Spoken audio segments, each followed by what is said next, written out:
Are we going? We're live? We're live. We're live. Right. Take your mic because they need to hear you too. I get the rose. I love it. Good afternoon, everybody. My name is Alex Vidal. I am president of Related ISG International Realty and host of the show you are watching today, episode number 63 of the Closer Club, with one of the most dynamic guys I've ever met. His name is Darryl Davis. He is one of the top trainers and coaches in the country. Just wrapped up his first of 3 sessions that he's doing on behalf of the Miami Association of Realtors while he's down here in Miami. Darryl, thank you so much Alex, for having me. how you doing, buddy? I'm doing great, man. I would say I'm honored, but I'm number 64. You know, I didn't 63. even 63. So you should be honored. Oh, okay, great. I'm not 1 or 2, but I'll take it. All right, so I'm going on this thing of trying not to use a question. I have my questions back here. I'm going to try not to use it. I'm going to see if I can do it off memory. Okay. But one of the things that Darryl and I have in common, I got in real estate when I was 19 because I have a son who turned 22 today. Somehow we still have our hair. It's not gray and we're alive. Implants.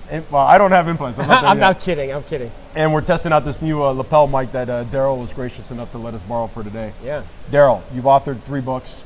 I mean, you've done thousands of coaching sessions. Yeah. You started off as a realtor at the age of 19. Yeah. One of the most sought after trainers in the country. Yeah. Tell us a little bit about your path to where you are today. Well, you know, my path into real estate, a lot of I don't always share this, but for you I will, Alex. Right, go for it. I became, my dad passed when I was 14. Okay. Mom and I weren't doing well. 16, I became an emancipated minor. Really? Yeah, so I was on my own, paying rent, working 3 jobs off the books, still going to high school. So I was a struggling actor too. Okay.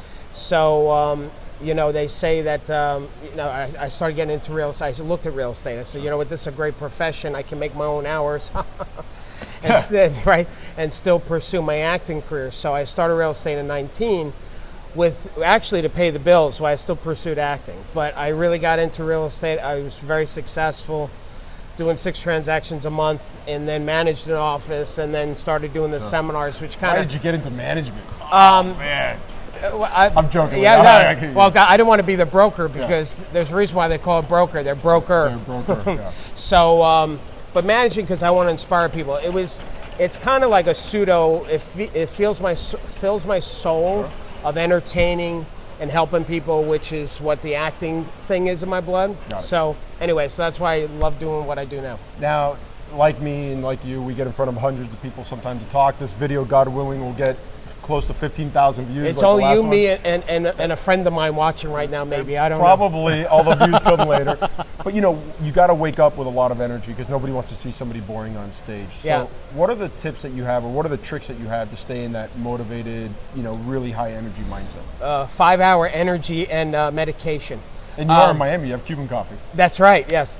Actually, something that recently I'm hot on that I love that was actually given to me by a friend, Julie Escobar, which is changing the have to get to. Okay, interesting. So when you look at your to-do list, say, I have to do this today, I have to pick up the kids, I have to prospect, I have to put my deal together, that really weighs you down, that to-do list. But if you change it to I get to pick my kids up, I get to go on listing appointments, I get to control my destiny, it's more empowering, and just that language, I find, gives you a source of energy. I'm going to start using that. I love that. Yeah. I get to, not have to. Yeah. Now, you have the benefit, I'm still stuck on that. That's really, that's really powerful. Thank you. That's more powerful than I think most people are going to pick up on. That's really... It's deep. He's stuttering. I am stuttering because I'm thinking about it. I'm like, wow. Now, one of the beauties of our jobs is we get to be around top producers a lot. Yeah. And though my experience, let's say, is based in South Florida more than anything else, you get to see it across the country. Yeah. What are the common denominators you're seeing among the top producers out there? I'll tell you, and this is one of the things we teach our students. So our coaching, and hopefully they hear us as this cart keeps going back and forth. You're killing our interview. It's all right. It's gunshots here in Miami. That's really what the sound is. She's not smiling. No. She's not smiling. We love you, darling. She's doing her job. What can we say? All right, this is going to be a 20-minute interview. You're going to have to edit it down quite a bit. She's not smiling. She's not. So it's okay. So common denominators, top producers. So our coaching students, we call them power agents. Sure. Thepowerprogram.com. One of the things we're really big on, we're known for this, is using metaphors and analogies. Okay. When you're trying to explain something, whether it's MLS, yard sign, lockbox, explaining with a metaphor. A lot of top producers do this and they don't realize they're doing it. Well, they use some kind of metaphor analogy to explain it. Handling objections, metaphors, analogies. Now, the good thing about metaphors, analogies is you don't have to have a memorized script. You're talking from your heart, not your head. We don't have time for me to do one, or do we have time? Go for it. Go for it. Give me the gym.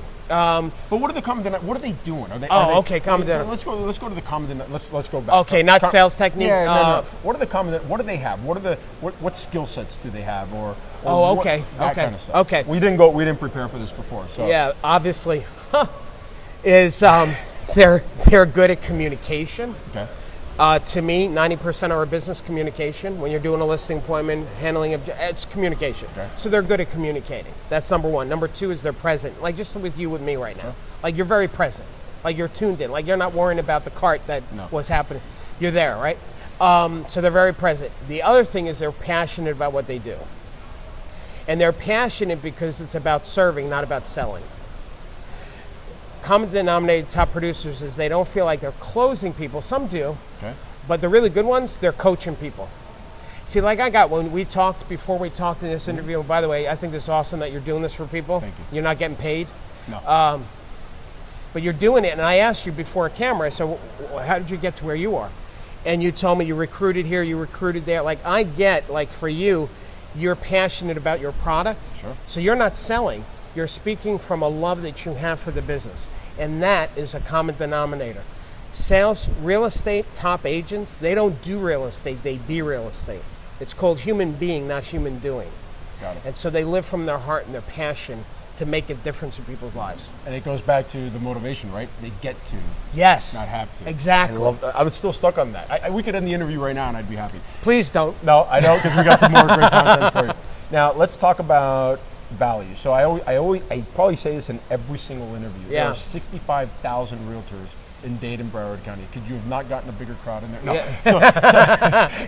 There's 65,000 realtors in Dade and Broward County. Yeah. Customers have a choice with whom they want to work. Yeah. Being that they have a choice with whom they want to work, they're going to choose to work with somebody they like. Yeah. And somebody who brings value. Yeah. So what are some ways that agents can not only create value, but more importantly, communicate that value to the person on the other side, whether it be a buyer or a seller? Yeah. Well, this is going to get into some sales training, perhaps, because that's me. I'm the guy that people come to for what to say, when to say it. How. By the way, and one of the few that have sold real estate, because not many trainers out there have sold real estate. So. Yeah, you said it, not me. Yeah. And they're great too. But I get it. They're great, but they bring a different perspective because of that, right? So, what was the question? The value, creating. Okay. So first of all, here's what I got to say, because whoever's listening, right, you're going to have different people. You got top producers. Top producers who are listing and selling and yard signs and their marketing already creates a perceived value in the marketplace. Okay. How are they doing that, if you don't mind me asking? Well, because they're getting the word out. Got it. Okay. Right? So whether it's social media, whether it's advertising, whether it's yard signs, I mean, the more you list, the more content you're pushing. The more content you're pushing. Your listing, ooh, that's good. Your listings is your content.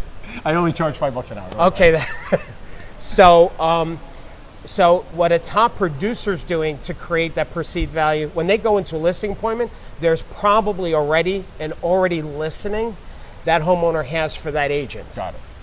Now, for an agent that is not at that level, they can't expect the same. They've got to work harder to create that perceived value. So when they're talking to a homeowner, they need to distinguish the difference between working with a realtor or not. Most homeowners do not see the value in realtor. Okay. And so they have to convey. I tell my power agents, if you were sick, you would call a doctor. If you were going to get sued, you call an attorney. If you were going to have an IRS audit, you call an accountant. We probably don't like one of all of those, right? But we'll still call them because the perception is we bought into the legal profession, the medical profession, the financial profession. The problem with a for sale by owner, most homeowners, they haven't bought into realtor. Okay. They haven't bought into our industry. So for an agent to try and sell why they're great, why their company is great, and they're talking into, I don't need a realtor, they're wasting their time. Got it. So what they need to do is distinguish how a realtor is going to net them more and do better for them than if they be a FSBO. Got it. Now, one of the examples, metaphor analogy.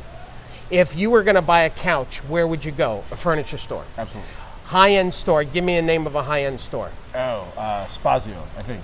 I don't know. Okay, Sure. maybe one that everybody's heard of. Restoration Hardware. Restoration Hardware. Okay, so if you go in to buy a couch from Restoration Hardware, you know you're spending top dollar, but you know it's a good quality. It's a company you can trust. Why would anybody buy a couch on eBay? The reason why, you don't know if you can trust the seller, you don't know if the colors are going to match, you don't know, right? But we'll buy it from eBay because we want a discount. Right. So you say to a homeowner, when it comes to selling your house, it's like eBay buyers. You're attracting a different type of buyer. Anybody that comes to a realtor, they know they're spending top dollar. Why? Because every house I show them has a commission built into the price, and the buyers know this. But the types of buyers that realtors attract is not the same that a FSBO attracts. Interesting. Okay. I'll give you one other one. Sure. What kind of car do you drive? I drive a Ford Raptor pickup truck. Okay, that's weird. Okay, so if you were to take that car... Why is that weird? I don't know. I can't even say it. Ford Raptor. A Ford Raptor? You don't know. It's a Ford my son knows it. It seems like he's young. I dye my hair. All right, so the Ford Raptor, if you take it... What year is it? 2018. All right, good. I'm impressed. 450 horsepower, 0 to 60 in less than 5 seconds. All right, stop selling the car. Anyway. I'm passionate about it. I got it. So a Ford Raptor. Yeah. If you were to take that and go to Kelley Blue Book and say, I want to buy a Ford Raptor 2018, your miles, your make, all that stuff, right? Kelley Blue Book's going to ask you, are you buying the car privately or from a dealership? That's right. And you know what you're going to find? The private price is going to be 10% less than the dealership price for the exact same car. Okay. Why? Because there's a concept, risk reward. When you buy privately, there's higher risk for the buyer. Therefore, they must get a reward for the higher risk. What's the reward? Lower price. FSBOs cannot sell the house at a realtor price. Risk reward. FSBO, it's a higher risk to buy. But when there's a company called Realtor, there's lower risk. They'll pay. Are you with me? Yeah, I got you. Yeah. So anyway, that's just some of it. I love it. Now let's digress right into the listings. Let's go. There's this adage that I've been 22 years in the business. Listing agents are lasting agents. Yes. Is that still true today? And what are some things agents can do to get a strong listing game? We got more. We're doing this in the middle of a hotel. In the middle of a hotel, there's people. I think there's a drug deal over there. We're under the sun. I'm sweating my butt off over here. I'm getting a suntan. Yeah. My hair's melting. You need to list to last. Okay. Right? That's the expression. Listings are the name of the game. Is it still true today? Well, let me give an analogy. Go for it. May I? If you were going to sell shoes for a living, you can do it one of two ways. You go get a store, you get the racks, you get the shoes, you promote your shoe store. You have buyers come to your store to buy your shoes. Right.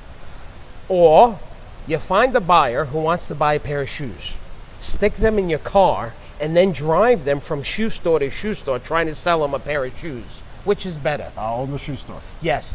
Well, our shoes and our business is our listings. If an agent has no listings, they have an empty shoe store. As a matter of fact, every time an agent takes a buyer out to show property, they're literally bringing them to another agent's shoe store, probably a top agent, trying to sell their inventory. Got it. So what can an agent do to help, build a strong listing game? Okay. There's now business and future business. Okay. Future is farming, self-promotion, planting seeds, referrals, past clients. Top agents are good on future business, but there's a lot of agents who need now business, otherwise they don't have a future. Right. Future, FSBOs and expireds, hands down. Hasn't changed. Hasn't changed. This is my specialty. I didn't do it today, but I call FSBOs live from the stage. I think I'm the only speaker that does this. And I call live, and people hear the FSBO and me through the speakers. Yeah. If I speak to 4, I'll schedule 3. It's my specialty. So anyway. The key, the secret sauce is in being proactive about it. I think a lot of agents are reactive and they're waiting for the business to come to them versus being proactive and going out there and getting the business. Listen, Alex, there's 168 hours in a week. When you minus sleep and family time, Sure. You got a limited amount of time. Some agents, they get very confused and overwhelmed because they get pulled in all different directions. Should I be on this social media? Should I have a website? Should I do a mailing on how to bake a cake, postcards? Yeah. Like they have all this stuff and they get overwhelmed. And when they get overwhelmed, they get confused. When they get confused, they get paralyzed and do nothing. There you go. Less is more. Okay. If every agent just focused on FSBOs and expireds, obviously I'm passionate about that. Sure. But what we know about FSBOs and expireds, they raise their hand and say, I want to sell when? Now. Yeah. There's no question about it. So here's what I know. If an agent mailed out 100 postcards, they may get a listing. But if they speak to 100 FSBOs and expireds, even if they're horrible on the phone, they're going to get one listing from that.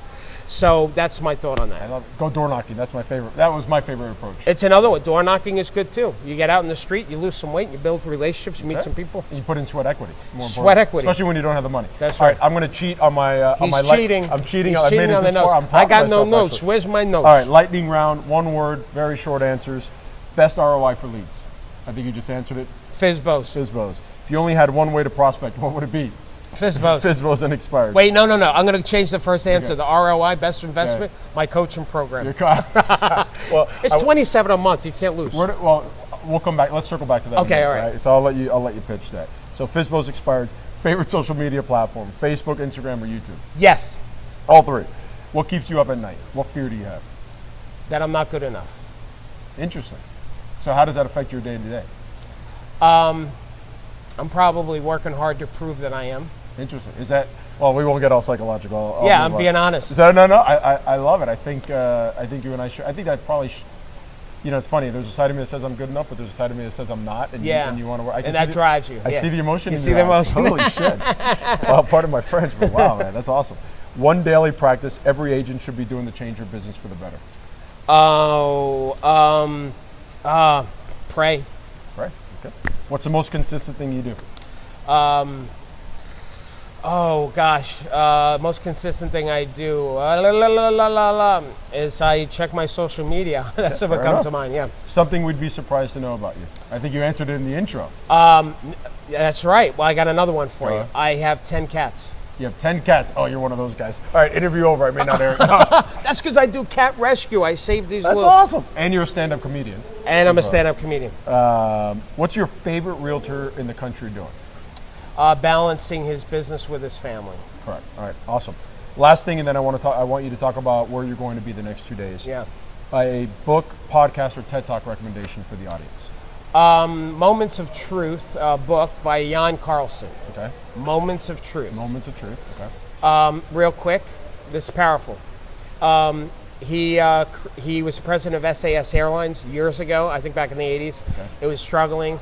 He turned around, made it profitable, and what he attributes it to is that he defined every interaction a customer had with an employee was an opportunity for the employee to create who the company was for the customer. Got it. So the company lived in these moments, and he called those moments of truth. Got it. Okay. In our business, we lack raising the bar in our moments of truth. There's all these moments that buyers and sellers interact with us as an industry. For example, MLS. So the MLS form is a moment of truth. How many times have you and I seen MLS data filled out wrong? Correct. Not verified data, not enough photos, wrong photos, Sure. all of that stuff. And you know what happens now, Alex? It doesn't just go into that local MLS. That gets picked up everywhere. So now that listing is representing that agent, our industry, in the world. Okay. That's a moment of truth. It's so funny you say that. My buddy George Guerra, he's the broker owner of a company called Real Estate Salesforce here in South Florida. He's president of the board of the Miami Association of Realtors, or some huge role, like whatever it is. And he was just published in CNN talking about it's no longer about curb appeal. Yeah. Curb appeal is they actually have to get there. Yeah. He needs to have web appeal. They need to see it. Wow, that's a great web George appeal. Guerra, Real Estate Salesforce. Love it. One of the greatest brokers I know. Love My competition, but he's a great guy. Love that. Love that. Yeah. Okay, how about a TED Talk or a podcast recommendation? I'm not. And if you don't, that's cool. I don't have. The TED Talks was about smiling. Interesting. What is his name? But if you TED Talk, search TED Talk Smile, you'll find it. He, what the heck is his name? Anyway, that's what got me interested in the power of smiling. And then I took a course at Berkeley University about smiling, actually happiness. And anyway, so I wrote a book about smiling. Sean Aker?